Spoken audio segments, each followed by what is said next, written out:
예, 시장의 관심은 뭐 여러모로 2024년에 맞춰져 있는데요. 기업 공개 IPO 시장도 그렇습니다. 사실은 좀 어려웠다가 에코프로 머티리얼스가 좀 불을 붙였고요. 최근에 관심이 높아지고 있는데 또 연말 새해에 주목할 만한 기업들 미리 좀 알아보겠습니다. 흥국증권 리서치센터 최종경 기업분석팀장님 함께합니다. 어서 오십시오. 네, 안녕하십니까? 네, IPO 쪽 발행 시장에 대해서는 뭐 최고 전문가시죠, 우리 최 팀장님. 감사합니다. 와, 그 지난번에 제도 바뀌고 나서 소위 4배 오르는 상승하는 종목이 그동안 계속 안 나왔는데 어제 드디어 KNS? 네. 어제 나왔대요. 네, 2차 전지 그 자동화 네. 설비를 제작하는 회사이고요. 네. 일단 공모가 기준 시가총액이 1,000억 전후의 소형주였습니다. 네. 그러니까 예, 좀 가벼웠군요. 예, 엉덩이가 가볍다는 표현을 쓰는데 아무래도 좀 엉덩이가 가볍다 보니 첫 번째로 그 가격 제한폭 시행 이후에 좀 많이 오른 기업으로 기록되게 됐습니다. 네. 어제 이제 그게 뉴스가 돼서요. 지난번 그 제도 계산한 게 9월이었나? 뭐 어쨌든 그러고 나서 처음 이제 나와가지고요, 그죠? 이게 관심을 끌었고요. 그 기업 공개 IPO 시장은 올해는 전반적으로 평가를 하게 되면 이제 12월 들어서 어떻게 뭐 양적으로나 질적으로나 어떻게 평가를 할 수 있을까요? 네, 신규 상장 일단 기업 수로는 네. 올해가 많았던 편이고요. 공모 규모는 작았고요. 네. 그리고 주가 수익률은 반등에 성공한 시장입니다. 그래서 이거를 제가 좀 코스피 코스닥을 나눠서 설명을 드리면은 코스피 같은 경우는 올해 5개 상장을 했는데요. 신규 상장이. 요건 이제 역대 좀 저점에 해당됩니다. 5개는. 코스닥은 77개가 상장을 했는데 생각보다 이게 역대 최대치입니다. 네. 예, 그러니까 코스닥은 올해 신인이 제일 많이 등장한 시장이죠. 그래서 그래프를 제가 좀 준비를 해 왔는데요. 네. 보시는 것처럼 코스피는 좀 저점에 해당이 되고 그다음에 그 다음 그래프인 코스닥 같은 경우는 역대 최다의 기업 수다라고 말씀을 드리고요. 요게 이제 다 하면은 올해 이제 82개가 되는데 작년에 70개 IPO가 진행이 됐습니다. 예, 그러니까 꽤 그 의미 있는 반등이라고 좀 말씀드릴 수가 있습니다.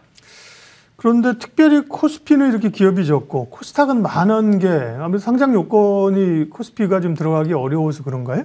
일단 올해 그 전반적으로 네. 2020년 하반기를 기준으로 IPO 시장이 많이 위축된 영향이 있었다고 보고 있습니다. 그래서 분위기가 안 좋으니까 사실 상장하려다가도 철회하고 이런 기업들이 맞습니다. 있었죠. 네. 그리고 되게 좋은 질문을 주셨는데 네. 뭐 다 일반적으로 다 그런 건 아니지만 대체적으로 코스피에 상장하는 회사가 보다 재무제표가 좀 좋고 보다 수익 구조가 좋잖아요. 네. 그러다 보니까 기다릴 수 있는 거죠. 그렇죠. 예, 그래서 24년이나 25년을 또 좀 기약하는 회사들이 좀 많이 늘어난 영향도 있습니다. 네. 근데 코스닥까지 합치면 기업 수는 많은 편에 속한다고 하셨고 공모 규모는 적은 편이라고 하셨는데 아무래도 대여급들이 적으니까 공모 규모는 비교하면 어느 정도 수준이에요? 이게 많이 줄었어요. 예. 2020년도에는 20조를 기록했고요. 작년에도 16조 원을 기록했는데 네. 올해 그래프 보시는 것처럼 올해 같은 경우는 3.8조로 마감이 될 것 같습니다. 그래프가 많이 떨어지죠. 마지막 그래프가. 근데 사실 절대적인 크기는 많이 줄었는데 나름 올해도 의미가 있다고 보는 게 작년에 기록한 16.1조 중에 1월 초에 진행한 LG 에너지 솔루션 혼자서 12.75조를 한 겁니다. 예. 예, 그래서 그거를 제외하게 되면은 3.4조 작년에 한 거거든요. 그래서 작년에 LG 엔솔을 제외한 물량을 감안하면 올해 그래도 반등했다. 그렇게 저는 평가를 좀 하고 있는 상황입니다. 네. 그리고 또 하나는 올해가 그 신규 상장한 기업들 전체적으로 시가총액을 평균을 내면은 2천억대 초반 정도 나옵니다. 네. 시가총액 2천억대 초반이라는 얘기는 꽤 작았다는 얘기죠. 그래서 그 그래프 보시는 것처럼 일단 단일 공모 규모가 1조 원이 넘는 뭐 이게 정해진 바는 아니지만 진정한 의미의 대여급이 많이 부재했다라는 게 이제 올해 시장의 또 특징이죠. 네. 기업별로 기억나는 게 이제 큰 기업은 두산 로보틱스가 상장하고 좀 조정받았다가 이제 불을 뿜었고요. 그죠? 네. 에코프로 머티리얼스도 새로 IPO에 이제 좀 불을 붙였고 반면에 사실 파두 같은 경우는 이제 파두 사태라고 할 정도로 조금 노이즈도 좀 있었습니다. 네. 그래서 이제 올해 상장한 기업들의 주가 수익률은 어땠는지 좀 평가해 주세요. 예, 주가 수익률은 제가 그래프를 보면서 좀 말씀을 드리는 게 좋을 것 같아요. 예. 보시는 것처럼 작년이 또 사이클산 저점이었습니다. 2020년이 신주들의 주가 수익률이 명확하게 고점을 찍었다가 2021년, 22년 하락했고 올해는 이제 반등을 한 겁니다. 이게 3개월 평균 주가로 말씀을 드리면은 올해 신주들의 3개월 평균 주가 공모가 대비 플러스 30% 지금 기록하고 있는데요. 예. 요건 작년에 플러스 17%보다 확실히 반등에 있는 숫자입니다. 따라서 작년보다는 올해 주가 수익률도 지금 괜찮은 흐름이 이어지고 있다. 그렇게 말씀드리고 있습니다. 네. 그 신규 상장할 때 가격 변동폭을 확대한 거 제가 지난번 9월인가인데 6월 말부터군요. 6월 말부터 했는데 그 시장에서 이제 처음으로 400% 종목은 이제 어제 나왔다고 말씀드렸는데 대체적으로 6월이면 이제 시행한 지 한 5, 6개월 됐는데 시장의 평가는 어떻습니까? 사실 이게 전체적으로 고가와 저가, 그러니까 상장 첫날이죠. 네. 이 폭도 좀 좁아지고 있고요. 첫날 기록한 고점의 높이도 점차 낮아지고 있습니다. 이것도 제가 그래프를 하나 준비를 해왔는데요. 네. 예, 보시면은 이게 이제 6월 말 이후에 상장한 기업들의 첫날 수익률을 제가 그래프로 쫙 그려놓은 거예요. 그래서 네. 보시면은 전체적으로 제도 시행 초기에는 좀 이렇게 변동폭이 좀 크고 주가가 막 이렇게 막 좀 되게 높게 올라간 것처럼 보이지만 이게 제도가 자리 잡으면서 전체적으로 시장이 좀 안정화를 이뤄왔습니다. 그래서 이게 가격 제한폭 확대는 뭐 주가를 많이 오르게 하려고 시행한 건 아니고요. 그렇죠. 이제 첫날 이제 가격 안정화를 위해서 만든 건데 한 가지 저는 개인적으로 아쉬운 점은 지금 그래프 보시는 것처럼 사실 요 그래프에 마지막 KNS는 빠져 있는 거거든요. 네. 예, 그러니까 장대 양봉이 하나 지금 저기 더 추가가 돼야 됩니다. 예, 그래서 연말을 맞이해서 IPO 시장에 좀 단기 과열 국면에 진입을 하다 보니까 지금 현재 이 12월 기준으로는 좀 단기 과열 국면에 진입한 거는 약간 아쉬운 부분이긴 하지만 전체적으로 제도 시행의 효과는 분명히 있었다라고 평가하고 있습니다. 예. 파두 주가를 한번 볼까요, PD님? 예, 파두가 이제 기술 특례 상장을 한 쪽인데 반도체 쪽이 이제 실적이 잘 안 잡히고 그러면서 실적 안 좋은 게 아니라 이거 상장 자체 심사라든지 이런 게 좀 문제 있는 거 아니야? 이런 얘기 계속 나오고 있는데요. 특례 상장에 대한 뭐 제도 개선이라든지 이런 것도 좀 얘기가 나올 수 있겠습니다.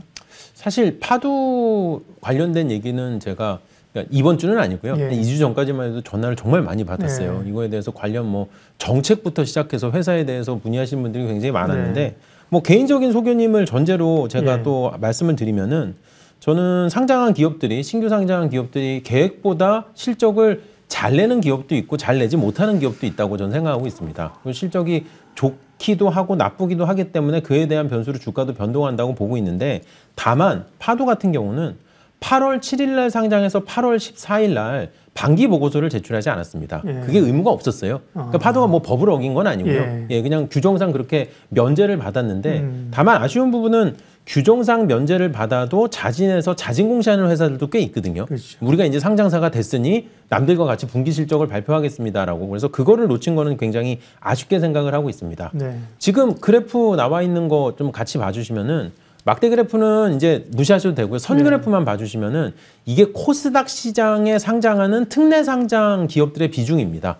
2017년도에 우리 시장에 9.3% 정도였는데 그게 네. 쭉쭉 올라서 2021년은 48%까지 올랐고요. 많네요, 비중이. 많죠. 그러니까 거의 반반이라는 얘기예요. 그러니까요. 예, 그러니까 특례 상장이 이제 우리 IPO 시장에서 빼놓을 수 없는 코스닥 시장의 반을 차지하는 중요한 상장 제도가 됐습니다. 네. 따라서 저는 이번 파도 그 이후로 진행하는 특례 상장 기업들이 파도 때문에 좀 위축받지 않기를 현재는 좀 생각을 좀 기대를 그렇죠. 하고 있는데 일단 내년에 제도 변경도 좀 합리적인 방향으로 진행이 된다고 하니 뭔가 이렇게 투자자분들의 보호와 그리고 기업들의 원활한 상장과 좀 다 좀 반영된 좀 중간 어디쯤에서 좀 진행되기를 기대하고 있습니다.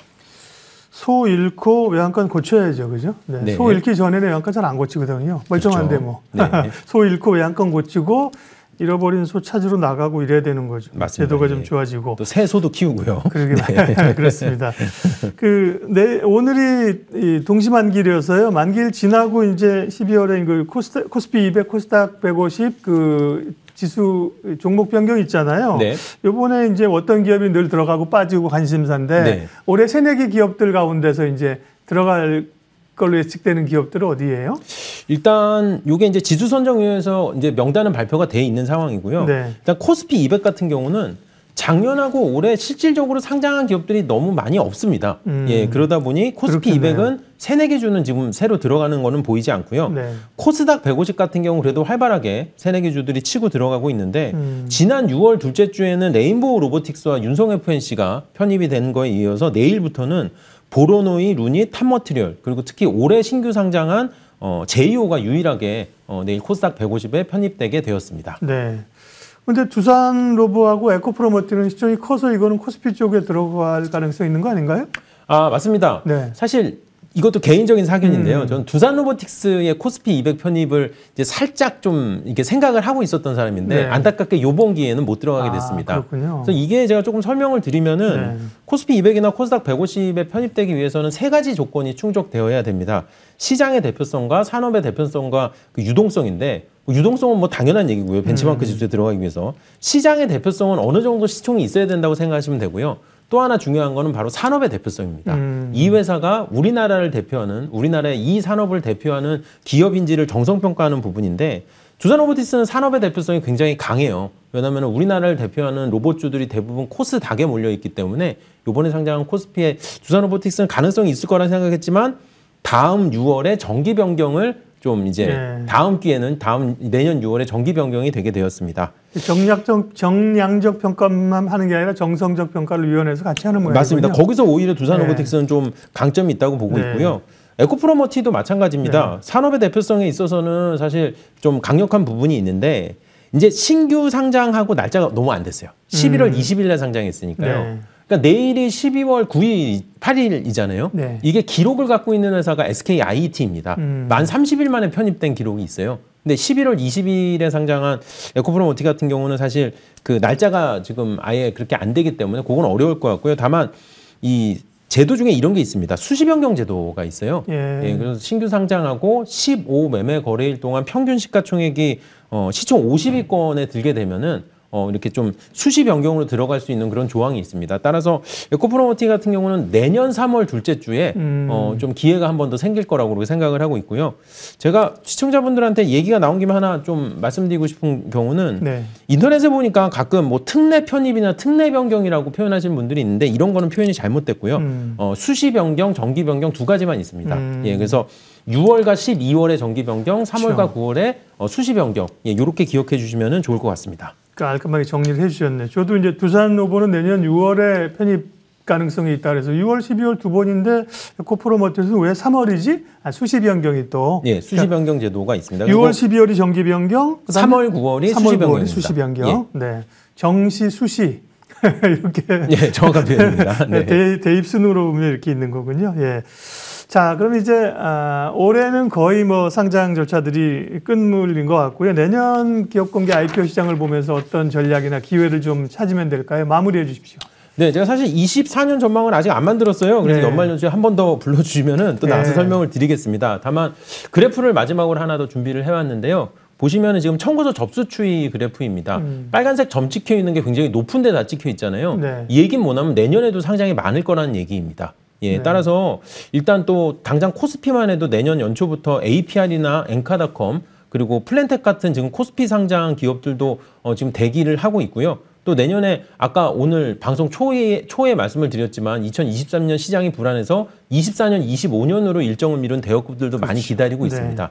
따라서 내년도 올해보다 더 재밌는 IPO 시장을 일단 예고편으로 말씀드리고 제가 조만간 또 인사드리겠습니다. 좋습니다. 오늘 이제 분위기고요. 실제로 이제 어떤 기업들이 스케줄이 있는지 스케줄 체크하면서 눈여겨볼 기업들 미리 좀 볼 수 있도록 다음에 한 번 더 기회를 마련하겠습니다. 흥국증권 리서치센터 최종경 기업분석 팀장님 함께했습니다. 고맙습니다. 감사합니다.